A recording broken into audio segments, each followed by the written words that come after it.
started having discrepancies with us about Denny. She didn't want to, as far as our business was concerned. Right. She took it out of the personal and put it into business. And that is where I had the disrespect for her. Because she would never put her relationship on the back burner and just say, you know what? I have my group. My relationship has to get in the back burner, has to take a back seat. Yeah, she would never do that. And I'm like, whoa. So we kind of just fell apart shortly after that. It was like, so I digress. We recorded the third album, which really wasn't an album, was an EP, Runaway Love. And that had 6 songs that they remixed from, Hold On, Never Gonna Get It, some other songs from the first and second albums, and then the new song, which was Runaway Love. Again, here we are under the same terms as the first and second albums. We're like millions of records sold by now, like insane. And we're still under the terms of the first album. Now, I understand we're only recording 1 new song for this album, but still. When it came to starting the process of recording the fourth album, we did the album under the same terms as the others. Wow. And it was insane. By then it was like, okay, they had come to Terry in the interim to do, we had the Don't Let Go single out. Right. And this is all after that Runaway Love album. The Runaway, so Don't Let Go was like a single in between recording the third one. We had been on hiatus for a minute. I think we had a year off, almost a year, not quite. Fans hadn't seen us in a minute, so this is how you guys get back in, by doing the single for the soundtrack, which was great. Set It Off. 4 girls in the movie, 4 girls in the video, makes sense. Let's do this.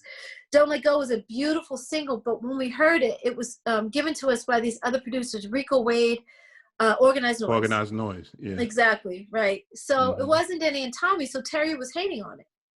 I was like, no, you won't. Like, this song is incredible. We knew it was hit from the beginning. Cindy Maxine and I pretty much loved it from the moment we heard it, and Terry was hating on it. So we had to force her hand on that song. Thank God, because that was our biggest single to this day, our biggest hit.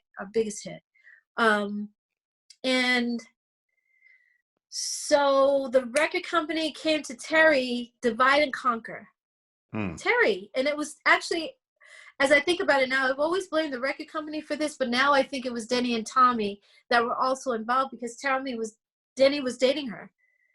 So that was their way of keeping Terry over here, let these other bitches just sit and wait and whatever, we just rock while Terry's in the studio recording her album. Now the 4 of us had agreed that we were not going to go in the studio and sing anything. With Denny and Tommy, Sylvia Rowan, the record company could come to us tomorrow, and we're not going to go in the studio and sing a damn thing until they renegotiate our contract for better terms. We're still making 2 pennies a record for the first album, the second album, the Runaway Love album. We are not going to do it on the 4th album. Did they have part of you guys like performance? Like if you guys did like concerts or shows, was they involved in that too? Like your payments? Who was involved? The same guys. Were they involved in like your show bookings also? Oh, no. We had a tour manager. Actually, our manager would go out for the first week of any tour that we did, and then go home. And we had a tour manager that was out there and would handle the tours and all that stuff. So, and I want to say the record company worked alongside of our agency. So we had an agency. They would do the tours. They would book us they put us on a promo tour at first to get the world to know who we were. So we went overseas. We toured the States and all that stuff. And it's like, Hold On was on fire.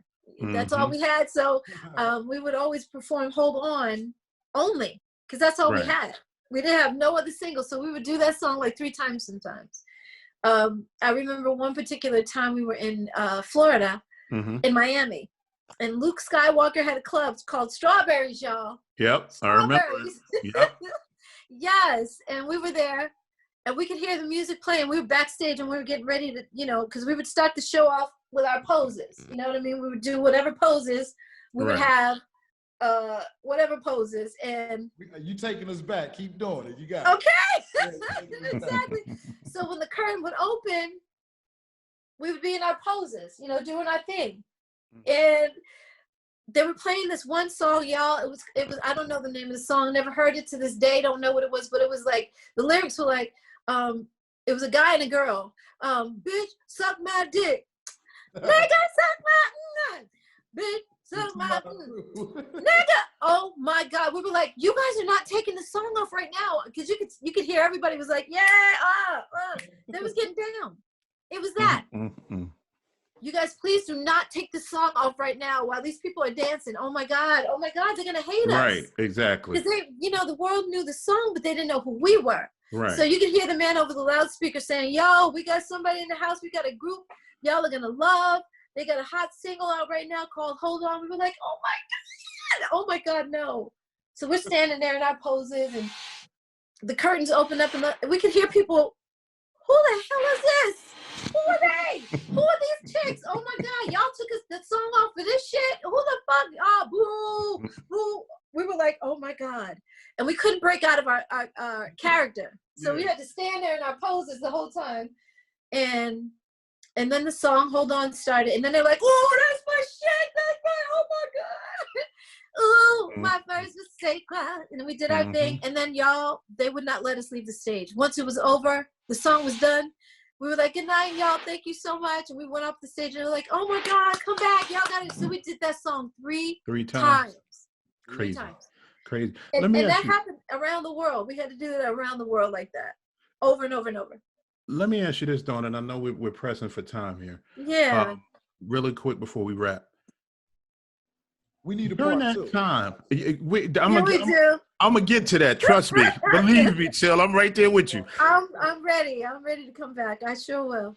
But during this time, with all this turmoil going on, and your perspective, how you came along mentally, emotionally with this business and what you knew from the first album to the second album, if you individually, or say you, Cindy, and Maxine, were approached by a manager who knew the business, but may not have had the success that you all were experiencing at the time, but was able to really break those contracts down and literally fight and stand toe-to-toe with everything and everyone that was opposing you, would you have been receptive to that, you think, at that time?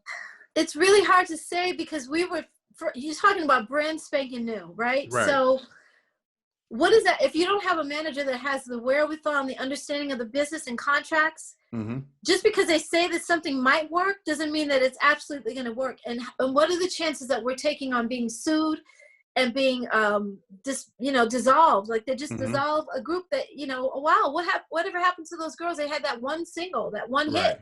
Right. You feel me? Right. So we had Terry over there still. We still could not have we couldn't have renegotiated that contract so early in the game. Because typically when you sign a professional contract, it's for 7 years or 7 albums, whichever comes first.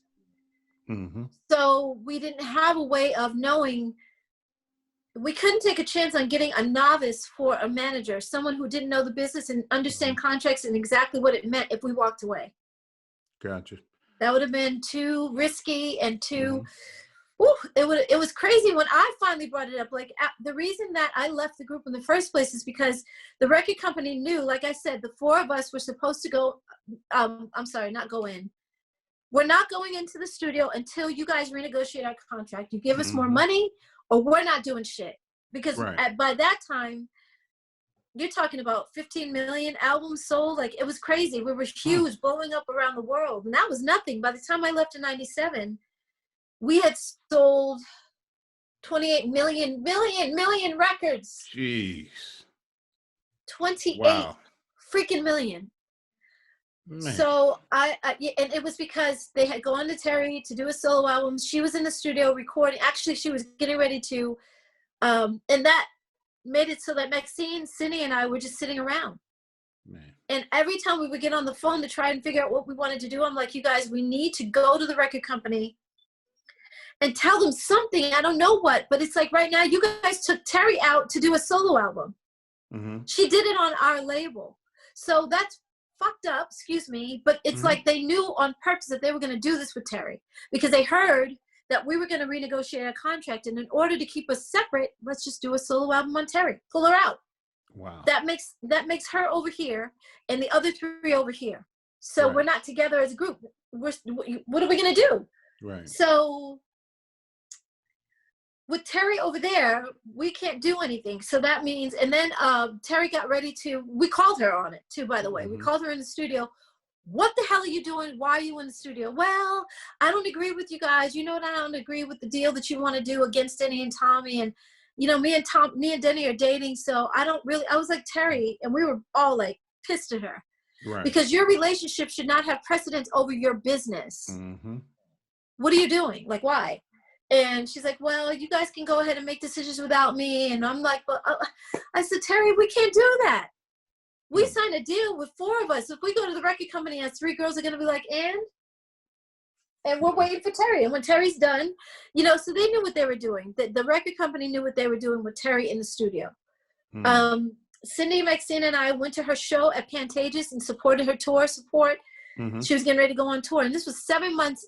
She was probably on the road for a good month and a half when the record company came to me.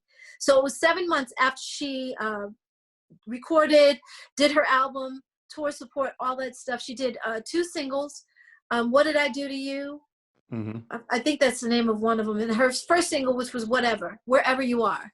Right. It was a ballad, and we supported her. And then Cindy, Terry, and Maxine and I could not decide what we wanted to do. So I was like, when the record company came to me to do a solo album, I said, heck yeah. Because I'm not going to lose my house, because Cindy kept saying, well, my husband's going to get sued if there's a conflict of interest, and we get sued by Cindy. I'm sorry, not conflict of interest.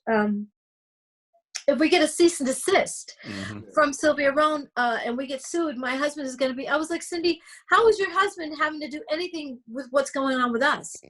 Right. Well, if we get sued, because he was playing for the Cincinnati Reds at the time, so she thought that he could be involved somehow. And I'm like, if you're at a baseball game and your husband hits a foul ball and someone gets hit in the head and they sue the Cincinnati Reds, are you going to be sued? Right. Cindy from En Vogue is married to this guy, so I'm going to sue her too. What the hell are you talking about? Like, it didn't make sense to me. So, yeah, it was like crazy. And Maxine and Cindy couldn't make up our minds. So when the record company came to me and said, Dawn, we'll do a solo album with you too, I was like, heck yeah, because I'm not going to lose my house because of Cindy and Maxine. Right. Okay. And it wasn't right. I'm not even justifying that at all. Music. Let me see what time it is. Yeah, we got 2 minutes. No, you know what, you guys, we can go at least until 2:30. I'm sorry, it is past 2:30. Dawn, what are you talking about? So let's go until 3:15. Okay. Actually, 3:30, and then I got to stop because I'm going to change my clothes for the 4 o'clock that I have. Yeah. All right, so we got you for another half an hour? Half hour, yeah. Thank you so much. You good with that, Chill? Yeah, I'm good. You're welcome. Always been my favorite. Hey, listen, I can't be mad at you because I'm right there with you. You know what I mean? In another life, I would have been there singing right along with you, baby. Oh man, Understood. Thank you. Understood. They were like phenomenal. But you know, thanks, Joe. And I kind of understand how this went for you being so young and not necessarily being familiar with the business. I go back to the very beginning when you stated about, you know, being at the concert. That particular gentleman was scouting. Yes. That's what he basically was doing. Yes. He was scouting. He knew the look that they wanted. He knew the format. Because without him. Hey, listen, I'm not mad at him. I'm not mad at him at all. You know, but the crazy part is, yo, don't even mention it. It's I've got a few 3 in my top 10 as far as girl groups that I like.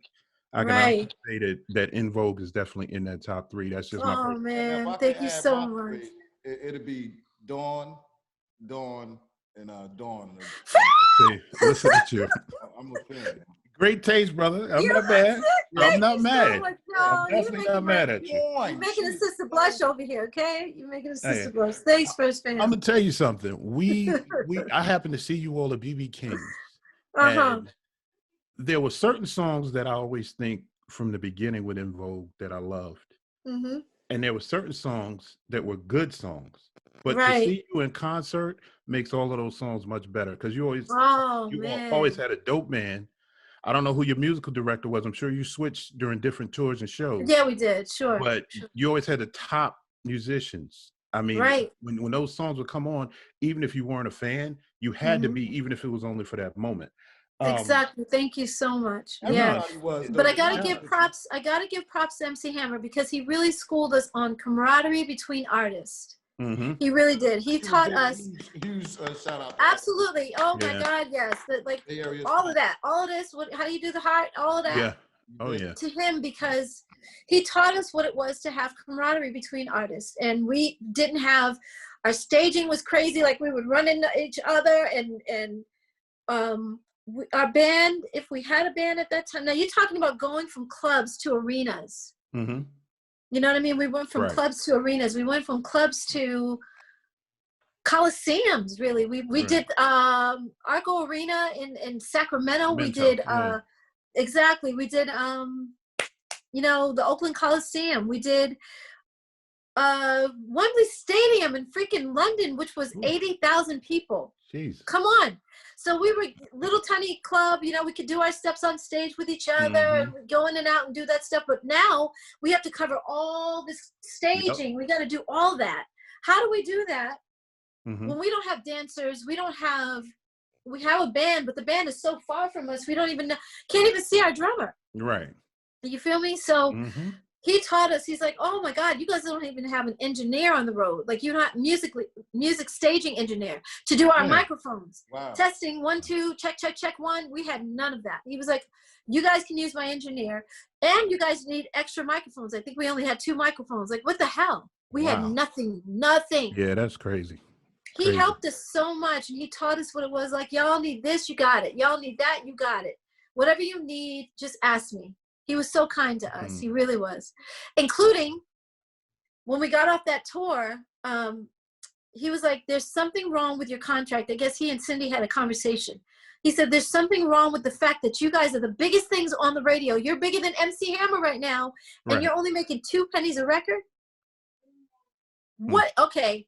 So when we get back, I'm going to pay for you guys to go in to see my attorney, and I'm going to pay for the whole day. And you guys bring your contracts with you and ask every single question that you didn't ask the first time. Yeah. Right. And I remember looking at my contract again, and I redlined everything again, and I asked the same questions that I asked the first time. What are mechanical royalties? What does that mean? Because to me, it was a term that you use for a car. Mechanical. Right. Mechanical. Yeah. Yeah, man. What was that? Like. Yep. You're not the first artist to think that, though. Don't laugh at me, first fan. No. I get it, though. That's crazy. I'm just. It was nuts. I was like, what does that mean? And he explained it this time a little more thoroughly. But by then, we really couldn't do anything because, for one, the girls were afraid. Terry was dating one of our producers, so she couldn't go against him. So there was a conflict there. I mean, it was like we went from bad to worse because now, second time around, after that MC Hammer tour, we know, let me see. The MC Hammer tour happened before the Funky Divas album. So we really didn't have the leverage still. Right. Yeah, because that happened after, that was during our first album. So really, we didn't have the leverage yet. We just did not. We probably could have if we didn't have the fear and the trepidation of what if we go against Denny and Tommy? What are they going to do?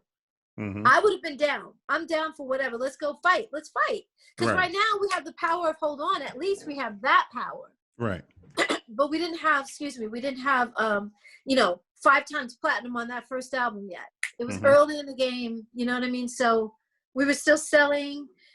So we did our second tour, which was Freddie Jackson tour, I want to say, so we didn't have leverage. We definitely didn't have the courage to do it either. And again, Terry's dating Denny. Right. That's a trip. Chill. Exactly. I'm gonna grab a bottle of water real quick. If you got anything for Dawn, definitely let her know. Yeah, I got you. Yeah. So at this point in your career, what did you think? Well, what made you start asking questions? About the royalties. Very good question. Yeah. Well, again, I didn't realize that we were making 2 pennies a record even at first. So I can't say that it was like, oh my God, we're making 2 pennies a record. We need to renegotiate. But I knew that something was wrong, and I started asking questions because we were around our producers. I should say one of our producers bought a mansion. Okay. Yes, exactly, because he made the mistake of inviting us to his house, his mansion. Sorry. Wow. And I was looking around like, okay, so where were you staying at the time? Where were you guys staying? Were y'all? I was living in a ground floor apartment with 11 windows. Ground floor, 11 windows. Celebrity. Wow. And it was in Oakland, California. I was paying $700 a month. It was a cute place. It was hardwood floors, 1 bedroom. The closet, my closet was huge. It could have been a bedroom too. It was that big. Wow. But it was a cute place. But my mom was like, okay, you know that when I first moved out, she was like, okay, your apartment is cute, but you know that you have 11 windows, Dawn, and you are a celebrity and you're a woman living by yourself. Like, this is not cool. Once somebody in this building realizes who you are, they can break into your apartment easy. Like, you have all these windows. And I was like, Mom, now you're making me scared. So I had my landlord put a security door on my front door at least. Okay. But a security gate on my apartment. But she's like, no, you got to move out of here. It was such a cute place. I remember it in my head. But then looking at his mansion, I was like, no, something's up. So this isn't. It's not that he didn't deserve it. He should have had that too. But it was that. Exactly. We should have had it too. We should have had our own. Yeah. And that is why I started asking questions. And I would bring it up to Maxine, and we would have these powwows for about an hour and a half and get off the phone. And the next day she's like, well, Dawn, I talked to Denny last night. I'm too afraid, because he said, no, don't do anything and don't change nothing and just sit still and it's going to be okay. We're going to get money eventually. Well, no, they were making money. Right. So where's this eventually coming from? Like, what is that about? Yeah. Yeah. So now that's what made me start asking questions. When I saw his mansion, then I saw our choreographer had a mansion too. And I was like, wow. What? Choreographer? Oh, that you would be referring to Frank Gatson, absolutely. Yeah. Music. Let me ask you this. Now, you mentioned earlier that y'all have a booking agency, a agency that work with the record company. They all work collectively. Yes. Now, the payments you guys were receiving from like the shows that you guys were doing, was you guys equal on that? Were you guys set straight, or was we were straight money as the producers?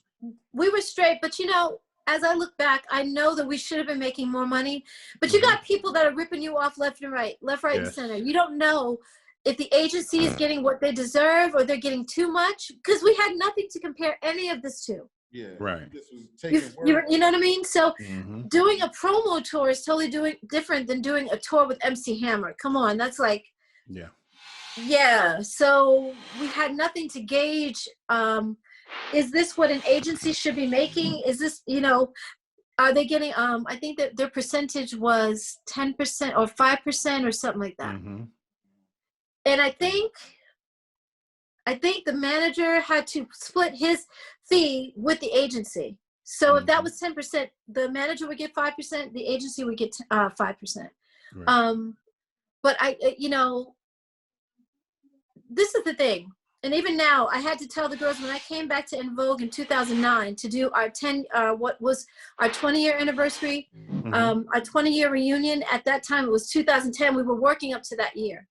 And when we started touring, I was like, you guys, aren't we supposed to get a white sheet from our manager, their manager at the time, I should say. Right.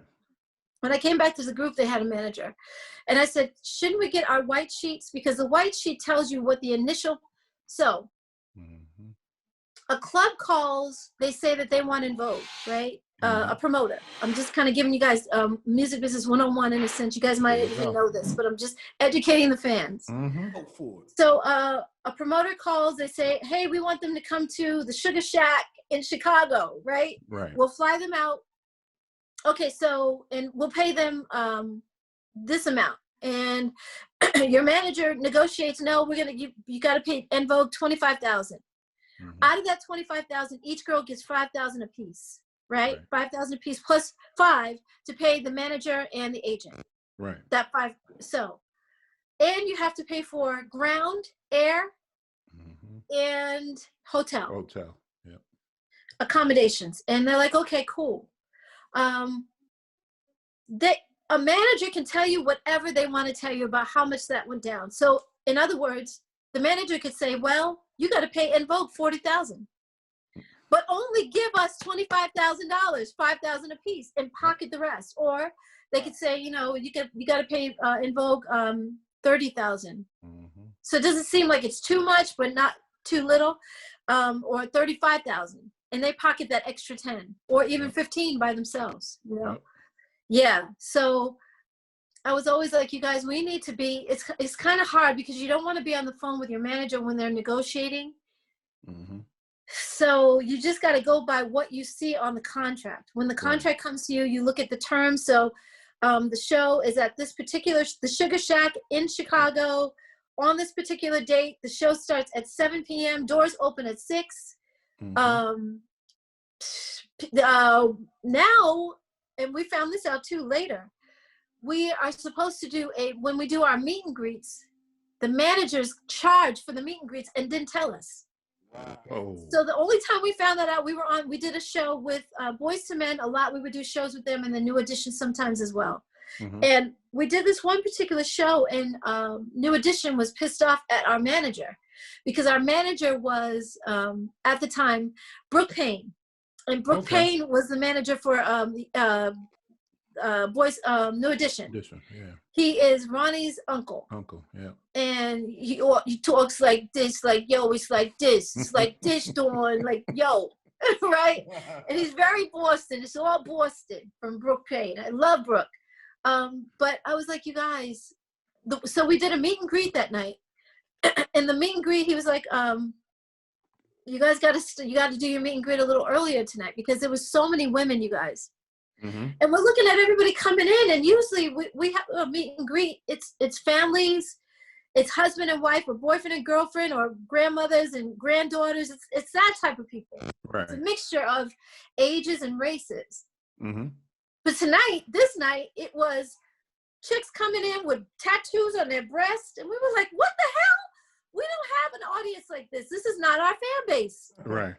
Little tiny dresses on and outfits that were very revealing, and we were like, hi, how are you? Nice to meet you. Oh my God. Like, we weren't being judgmental. It was just shocking to see these fans coming in the door. And we were like, I said after a while, I was like, Brooke, who are these people? Now, usually our meet and greet is about 20 people at the most. It was 50 women coming through the door. Girl, what's up? How y'all doing? I love En Vogue. Oh my God. We were like, whoa. The next day, when we were waiting for the shuttle to come pick us up in the hotel. We were in the lobby. It was 6 a.m. It was Terry and I, and Michael Bivens from New Edition came down. He was like, yo, y'all, it's early. Oh my God. How did y'all show go last night? And we were like, oh, it was great. How'd you guys do? Oh, it was cool. Did y'all do the meet and greet? We were like, yeah. He said, y'all did that meet and greet for us. That was our meet and greet. Oh, damn. Wow. That's why those women looked the way they did, because they had that type of audience. You know what I mean? It was all women. We have a mixture, like I said. So we said, oh my God, yeah, First Fam. So we were like, yeah, we did the meet and greet. He said, yeah, we were pissed at Brooke and we had it out with him because certain things were happening and we weren't. He said, how much did y'all get paid for that? We were like, what? Paid? Yeah, paid for a meet and greet? We never get paid for meet and greets. What do you mean paid for a meet and greet? He said, no, we always get paid for meet and greets. Yeah, we get like, I think he said maybe $2,000 a piece or something like that. We were like, what? Are you, what? Hold up. Here we go again. Oh, here we go again. And I wanted to fire Brooke. I remember, I told them, not only does Brooke, I love Brooke Payne. I'm not saying nothing bad about him. He's a great, great guy. But at the time, we were trying to renegotiate our contract. So we needed heavy hitters to make sure that happened. Meaning, Brooke Payne can bring us to the R&B department at any major label. But in order to get the right deal on paper, we need somebody to come in and help us do that. So meaning, you know what I mean? We needed somebody, I hate to say this, but we needed a Jew to come in and coincide with Brooke Payne and work as a team to get that better deal for En Vogue. Brooke could only do so much, you know what I mean? And his arm could only reach so far. With Jews know each other. So as they say, you Jew each other down. and you negotiate for better terms that way. Yeah. And Irving Azoff could do that. Yeah. So we got Kenneth Creer came in. He's a black man too, but he works under Irving Azoff. And then Brooke Payne was out by then. So I think the girls wanted to use him, but he was pissed off because he felt some kind of way. And I'm like, you guys, it's not personal. Again, here we go again from the first. When I was still in En Vogue before they kicked me out in '97, it was about David Lombard, our manager, managing our producers at the time. Like I said, it was a conflict of interest, and the girls were pissed at me for bringing that up. They cried about us getting rid of David, and I was like, you guys, I love him too. I was crying as well. But this is not personal. Right. This is about business. And yeah, exactly, First Fam. So I was like, come on, y'all. We gotta put our personal feelings aside. Who is going to speak up for us when it comes time to renegotiating these contracts? We are on our third album, really, Runaway Love. So the fourth album, which was by then supposed to be, I don't know what we were going to call it, but it became EB3 when they kicked me out. And, come on, this isn't personal, you guys. We got to take care of ourselves. right. And we got to take care, exactly. So you can be pissed all you want, but David, it has to go. He has to go. So when they kicked me out of the group, they ended up hiring him back. Knowing that there was a conflict of freaking interest. That conflict of interest didn't go away just because I was gone. Right. But now, I guess with Dawn gone, they can take my extra $5,000 and split it 3 ways, I guess. Come on, y'all. You're still thinking small. Yep. You're still thinking small. Yeah. What were you going to ask? Let me ask you this one. And you don't have to answer this if you don't want to. Not at all. We're talking about tours. We're talking about shows, everything that went along with it. Right. Years ago, I'm sure you remember this rumor. What happened with the Luther Vandross situation? Oh, I can answer that. I don't mind. I love Luther Vandross. I will curse this with that. I love him. God rest his soul. Right. But Luther did not like women. And he did not like us. So he loved En Vogue for what we stood for. I think he was very proud of us in that way, which is why he asked us to be on the tour with him in the first place. Typically, back in the day, I'm sure that it's still this way to this day because it only makes sense. You have a female artist that will bring in the males, right? And you got a male artist that will bring in the females. So put En Vogue together with Luther Vandross, you got the female audience, and male audience. So that's why he asked us to go on tour with him. But Cindy was pregnant. She was 4 months pregnant, or 5 even. 5 months pregnant, and we started rehearsing, and she didn't want to go on the tour in the first place. She fought us and fought us and fought us, which rightfully so. Had I been the Dawn that I am today, I would have said, you know what, this girl needs to stay home. David, your ass needs to make sure, first of all, we need to fire your ass, and we need to get a manager that can go ahead and bring us money. Right. Because that's the only reason that we went on that tour, because we didn't have money. Question. Yeah, so let me just real quick, let me just explain. So we ended up going on that tour. We signed the contract. This is the contract that we signed. We cannot wear red, white, blue, or black or blue. Those are the primary colors in the world. Right. And we signed that contract, y'all, and made that girl go on the road with us. Please, Cindy, please, just please. Can we go on tour together? You guys, I want to stay home. I don't feel like it. She wanted to stay home and be with her husband. Right. Or just be at home, comfortable with her feet up. She's pregnant. She don't want to be on the freaking road. We get on the road. Luther Vandross, we're getting bad write-ups. I'll just sum it up real quick. We're getting bad write-ups in the newspaper for our outfits. Our outfits look a mess because we're wearing yellow, brown, blue. I'm sorry, no, we can't wear blue. Yellow, brown, orange. Come on, we wear green. Right. Those are terrible colors to have on stage. It just didn't work. So we're getting bad write-ups. So when we got to Dallas, there's a mall in Dallas or Houston, and you're talking about Prada, Gucci, Dolce & Gabbana, Versace, like every top of the line, everything. That kind of mall that you don't go in unless you just want to window shop because you can't afford nothing in there, right? Right.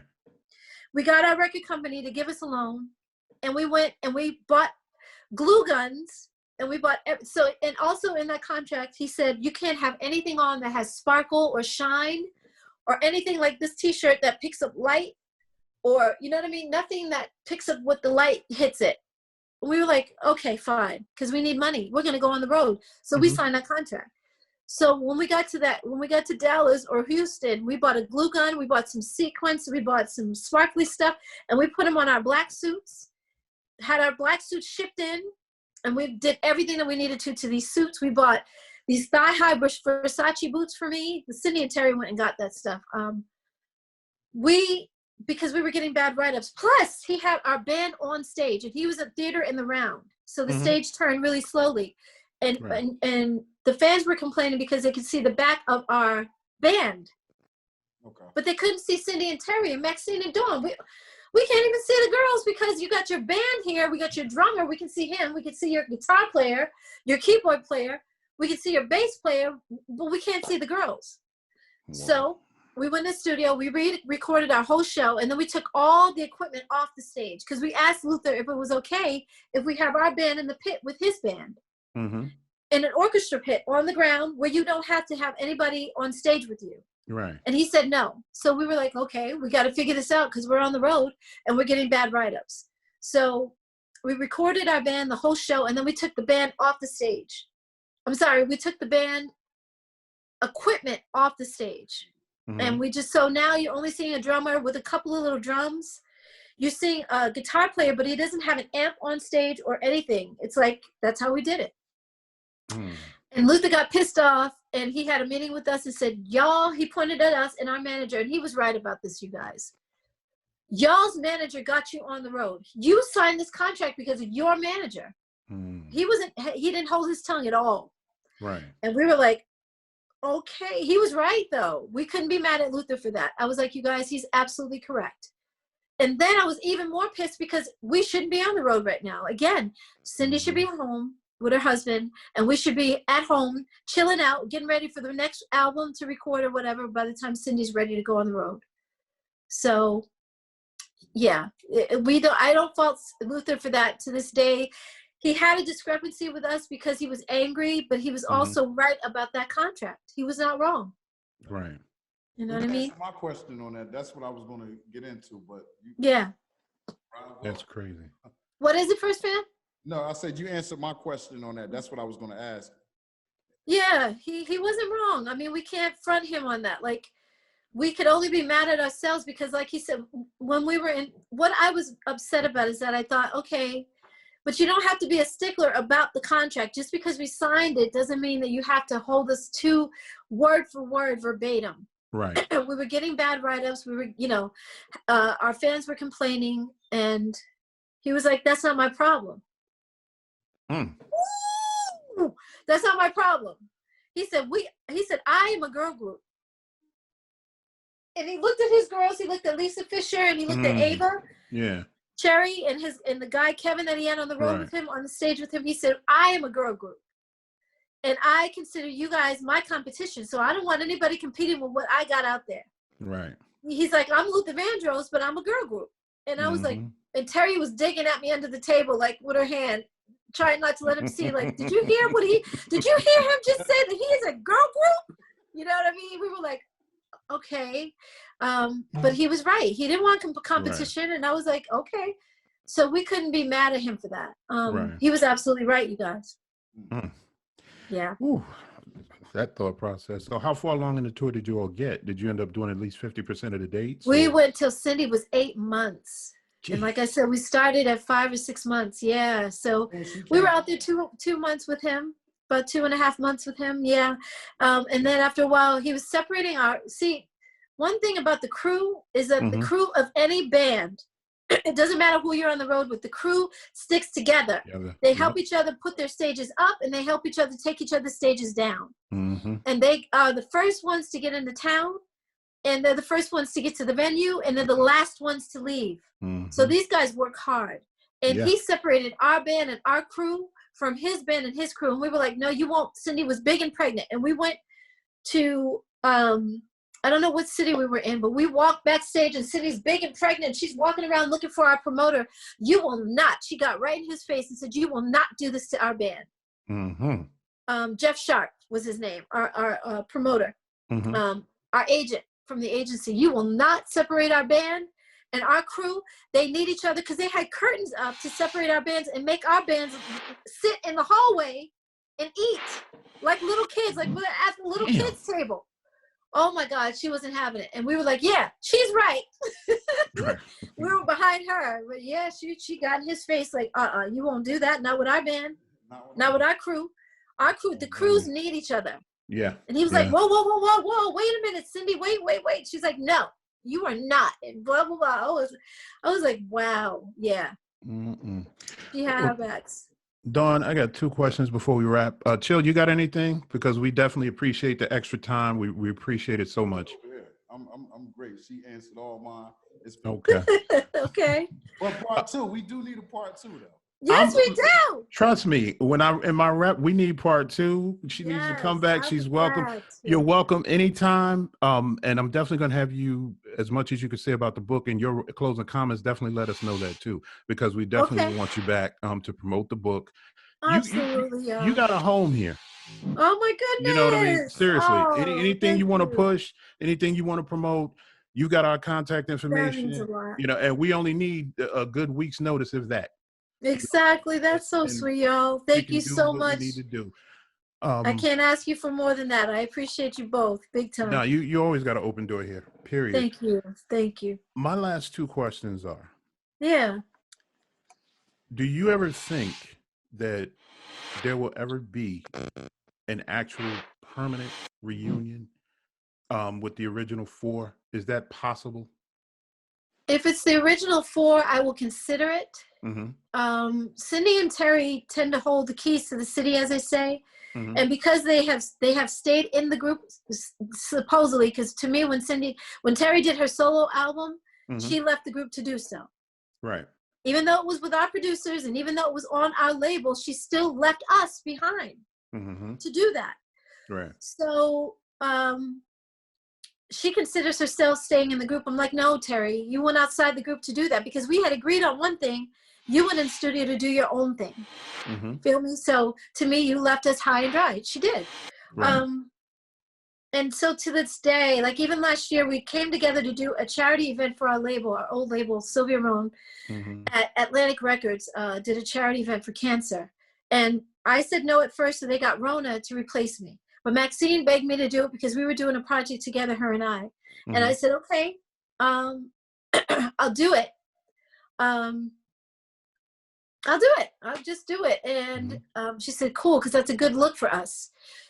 When we got to, I asked their manager prior to going to LA, because I drove from Vegas to Los Angeles, and they rented me a car because I didn't want to fly. I wanted to drive. I like to drive. I'm a road dog. So I drove to LA, and before I left though, I called their manager and I said, you know what, would you guys mind if Maxine and I had somebody to come and document this for us, because we're doing a project too. And we want this documented. And he said, yeah, sure, no problem. And the next day he called me at my hotel when I got to LA that night. The next day he called me and he said, Dawn, I'm sorry, but you guys can't have anybody come and record for you. The girls are not comfortable. And I was like, well, okay, I understand. I'm not comfortable either. I mean, we haven't been seen in a while. We have dance steps to catch up with and all that. We haven't seen Terry and, you know, so I get it. But, you know, so what if he comes and films the actual event, you know, 4 days from now? And he said, okay, I'll find that out. I'll find out for you. And I'm still waiting. And Maxine asked him the day of the show, she asked him if it's okay, can we have a guy come out and film for us? And he said, I'll let you know, Max. And she's still waiting too. He never ever gave us an answer. Meantime, our choreographer was filming the whole time. Because he loves to film and research what we do, so he can show us the footage and see, Dawn, this is where you messed up. Maxine, this is where you messed up. Terry, Cindy. But okay, but it's documented though. Right. That's my thing. I wanted to get something for us to have. Right. Amazing. Rona was recording as well. And Rona was also, not only was she recording, she was filming, taking shots, photos. And at one point, Maxine was like, Rona.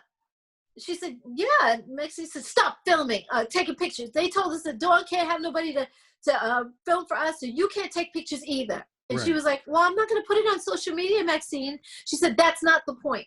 We have nobody to get any kind of footage for us. Nothing. But you guys are filming everything. You're getting it all, even if you don't put it on social media. We were told no. So we're telling you no. And in fact, we did a boomerang that day, a boomerang shot like they do on Instagram.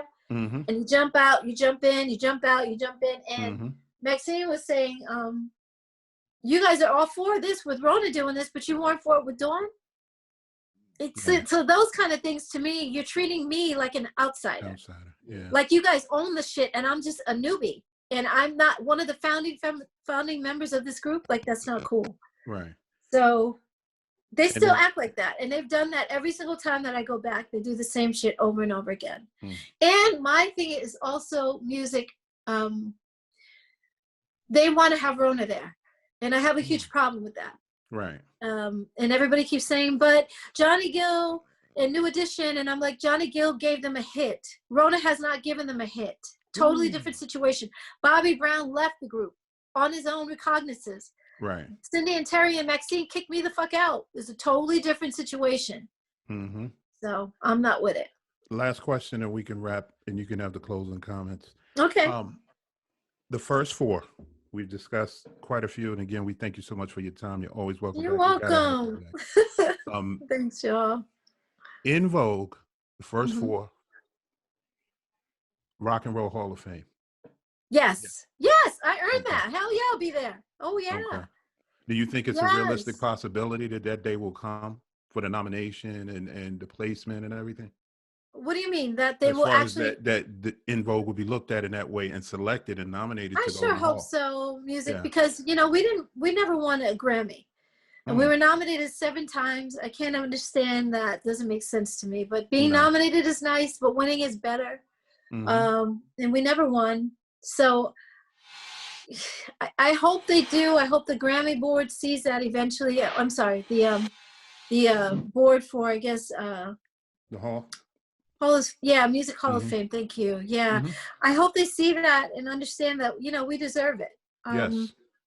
I agree. I'm not pompous when it comes to En Vogue. I'm very pompous, I should say.